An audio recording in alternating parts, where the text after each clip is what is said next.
Have you ever met someone who seems confident, but something about them just feels off? They put others down constantly. They can't take the smallest criticism. Everything somehow becomes a competition. Here's what's actually happening. Psychology tells us that the people who appear the most confident are often the most insecure. I'm going to show you the 7 behaviors that instantly reveal deep insecurity, and I guarantee at least one of them is going to make you think of someone you know immediately, maybe even yourself. And when you understand what's underneath these behaviors, you'll never look at certain people or certain moments in your own life the same way again. There's a kind of person most of us have encountered at some point. Maybe in a meeting, maybe at a family dinner, maybe in someone we were once close to. They walk into a room and they own it. Or at least they seem to. Their voice is louder than necessary. Their opinions are sharper than the conversation requires. They have a way of making other people feel smaller without ever saying anything that could be directly quoted as cruel. And when you try to name what's bothering you about them, you come up short. Because on paper, they look fine. Confident, even. Successful, maybe. The kind of person other people defer to without quite knowing why. But something sits wrong about it. There's a brittleness underneath. A vigilance that never quite turns off. And you can feel it even when you can't explain it. Society, when it encounters people like this, tends to reach for easy labels. Arrogant, difficult, toxic. A narcissist? Those words end conversations instead of opening them. They let us feel safely distant from whatever is happening inside that person. But those labels are also almost always wrong, or at least incomplete. Because what's actually driving the behavior is something much older, much quieter, and much more human than any of those words suggest. What you're seeing when you see those behaviors is insecurity. Not the kind that looks fragile or weepy. The kind that learned, at some point in a person's life, that softness wasn't safe. The kind that built a whole architecture of personality around a single, deeply buried belief that if people really saw them, the uncertain, unfinished, not quite enough version, they would leave, laugh, or simply look away. This is what deep insecurity actually looks like in the real world. And it almost never resembles what most people imagine. The first behavior is one you've probably felt before you could describe it. The need to one-up. Every conversation becomes a quiet contest. You mention that you had a hard week, they had a harder one. You share an accomplishment, they share a bigger one. It's not that they aren't listening. It's that they're listening in a very specific way, constantly scanning for where they stand relative to you. Psychologists call this social comparison theory, and it exists in everyone to some degree. But in people carrying deep insecurity, the comparison never stops. The brain's threat detection system, the amygdala, treats perceived inferiority the way it treats physical danger.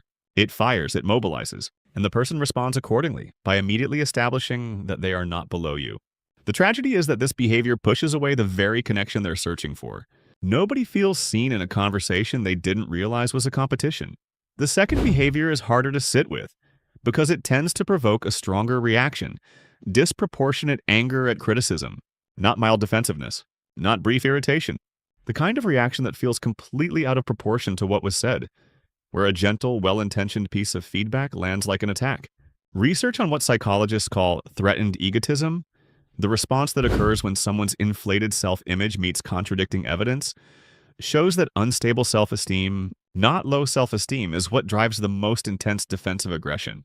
The person isn't reacting to what you said. They're reacting to what your words confirmed about what they already secretly believe about themselves. You didn't create the wound. You just pressed on something that was already there. And their nervous system, which has been quietly protecting that wound for years, responded the only way it knows how. The third behavior is one that can take longer to identify, but once you see it, you cannot unsee it. The constant need to be right. In a conversation with a deeply insecure person, being wrong doesn't just feel inconvenient. It feels annihilating. Because at some point in their history, being wrong meant something. It meant being laughed at, dismissed, underestimated, or left behind. The brain formed an association. Wrongness equals danger. And now, years later, it enforces that association with the same urgency it would use to pull a hand back from a flame. The neuroscience here is particularly striking. Research into the brain's default mode network shows that for people with insecure attachment patterns, the resting brain doesn't actually rest. It runs continuous loops of self-evaluation, replaying interactions, anticipating threats, monitoring for signs that something is about to go wrong. Being wrong in public is precisely the kind of signal that system is waiting for. So the person argues, doubles down, changes the subject, does anything except simply saying the 2 words, "I'm wrong," that would, in that moment, feel like surrender. The fourth behavior is control. Not the overt domineering kind, though that exists too. More often it's subtle. A preference for making the plans, a discomfort when other people change the itinerary, a low-level irritability when things don't go the way they were organized. Control for a deeply insecure person is not about power. It's about predictability. At some earlier point in their life, their environment was unpredictable in a way that felt threatening. Maybe a parent was emotionally volatile. Maybe affection was conditional, available one day and withdrawn the next. The nervous system learned something from that. If you can manage the external environment carefully enough, you can prevent the internal experience of fear. Control becomes the strategy. It works in the short term, but it turns every deviation from the plan into a small emergency, and it makes genuine closeness, the kind that requires letting go, feel almost impossible. The fifth behavior is gossip and the quiet need to diminish others. This one is particularly easy to misread as social bonding because it can look like intimacy. You're sharing something. There's a conspiratorial warmth to it. But there's a specific quality to the way deeply insecure people engage with the failures, flaws, and embarrassments of others. A relief in it that goes beyond casual conversation. Psychologists refer to this as downward social comparison, a mechanism the mind uses to regulate self-esteem by finding someone who appears to be doing worse. It works the same way one-upmanship does, just in the opposite direction. Instead of climbing above you, the person pulls someone else below them. The effect on their sense of self is temporary and requires constant renewal. But in the moment, for a brain that is chronically running threat assessment loops, it provides something that feels very much like relief. The sixth behavior is perhaps the most misunderstood, because from the outside it looks like confidence, the performance of superiority.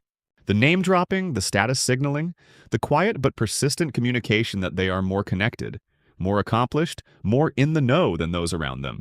People often assume this kind of behavior comes from arrogance, from an excess of self-regard.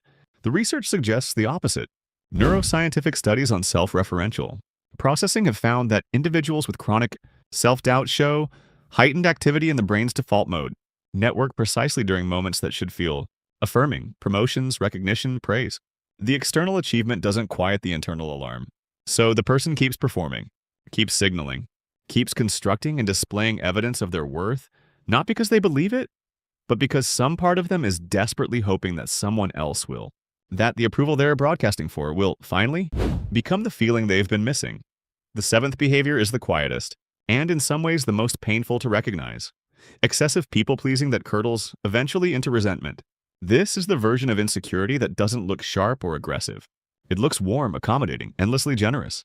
The person who always says yes, who shrinks themselves in rooms, who watches what other people want and then becomes it.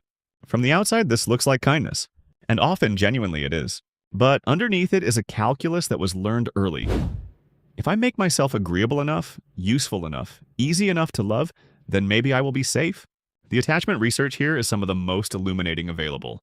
Studies on anxious attachment, an attachment style that tends to form in environments where love was present but inconsistent, show that the brain learns to chronically monitor the emotional states of others, anticipating disapproval before it arrives, preemptively adjusting to prevent it. The person isn't choosing to disappear. They're following a blueprint that once, in an early and important relationship, kept them close to someone they needed. The cost is that they spend their lives managing other people's feelings at the expense of their own. And the resentment, when it comes, often surprises them. They gave so much. How did they end up feeling so unseen? What's important to hold about all 7 of these behaviors is that none of them are character flaws. They are adaptations. They are things a nervous system learned to do when its environment required a particular kind of vigilance, a particular kind of armor, a particular strategy for staying connected to the people it needed. The brain is remarkably good at this.